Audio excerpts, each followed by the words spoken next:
Welcome to the New Testament Closer Walk podcast from Walk Thru the Bible. This podcast is a daily adventure that will guide you on a life-changing journey through the New Testament in 1 year. Join us every day as we listen through the entire New Testament, along with a short devotional and thoughts from great Christian leaders of the past that will help bring the New Testament alive for you today. It's a closer walk with Jesus through God's Word.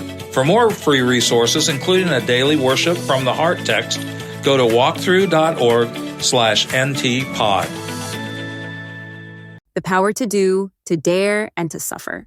Jesus said, "Everything is possible for him who believes." Mark 9:23. The Father's heart was cracking with grief, and his mind was wrestling with doubt as his son writhed on the ground in the grip of an evil spirit. "Lord, I do believe," he cried. "Help me overcome my unbelief." If you find yourself discouraged by doubt, remember this father's honest prayer and these encouraging words from Charles Spurgeon. Walk with Charles Spurgeon, who, from 1834 to 1892, was the most beloved British preacher of his time.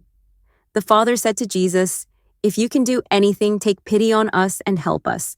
Now there was an if in the question, but the poor, trembling father had put the if in the wrong place.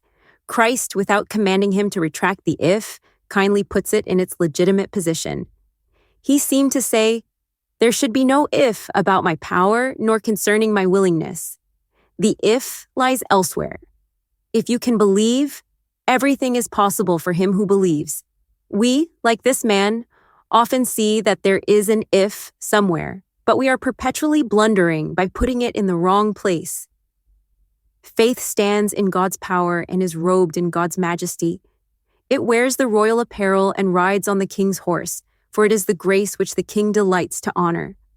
Girding itself with the glorious might of all-working spirit, faith becomes, in the omnipotence of God, power to do, to dare, and to suffer. All things without limit are possible to the one who believes. Today's New Testament reading is Mark chapter 9, verses 2 through 32. After 6 days, Jesus took Peter, James, and John with him and led them up a high mountain where they were all alone. There he was transfigured before them. His clothes became dazzling white, whiter than anyone in the world could bleach them. And there appeared before them Elijah and Moses, who were talking with Jesus. Peter said to Jesus, "Rabbi, it is good for us to be here. Let us put up 3 shelters, one for you, one for Moses, and one for Elijah." He did not know what to say. They were so frightened. Then a cloud appeared and covered them, and a voice came from the cloud, "This is my Son, whom I love. Listen to him." Suddenly, when they looked around, they no longer saw anyone with them except Jesus. As they were coming down the mountain, Jesus gave them orders not to tell anyone what they had seen until the Son of Man had risen from the dead. They kept the matter to themselves, discussing what rising from the dead meant. And they asked him, "Why do the teachers of the law say that Elijah must come first?" Jesus replied, "To be sure, Elijah does come first and restores all things. Why then is it written that the Son of Man must suffer much and be rejected? But I tell you, Elijah has come, and they have done to him everything they wished, just as it is written about him." When they came to the other disciples, they saw a large crowd around them and the teachers of the law arguing with them. As soon as all the people saw Jesus, they were overwhelmed with wonder and ran to greet him. "What are you arguing with them about?" he asked.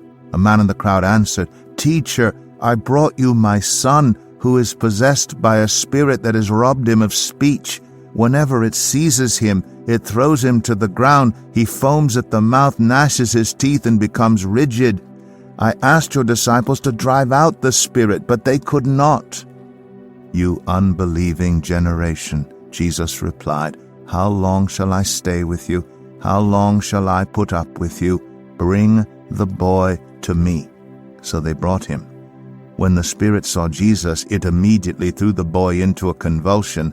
He fell to the ground and rolled around, foaming at the mouth. Jesus asked the boy's father, "How long has he been like this?" "From childhood," he answered. It has often thrown him into fire or water to kill him. But if you can do anything, take pity on us and help us." "If you can," said Jesus, "everything is possible for one who believes."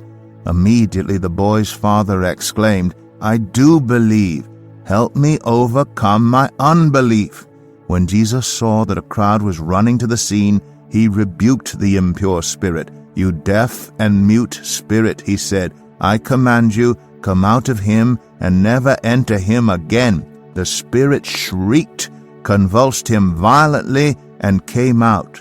The boy looked so much like a corpse that many said, "He's dead." But Jesus took him by the hand and lifted him to his feet, and he stood up. After Jesus had gone indoors, his disciples asked him privately, "Why couldn't we drive it out?"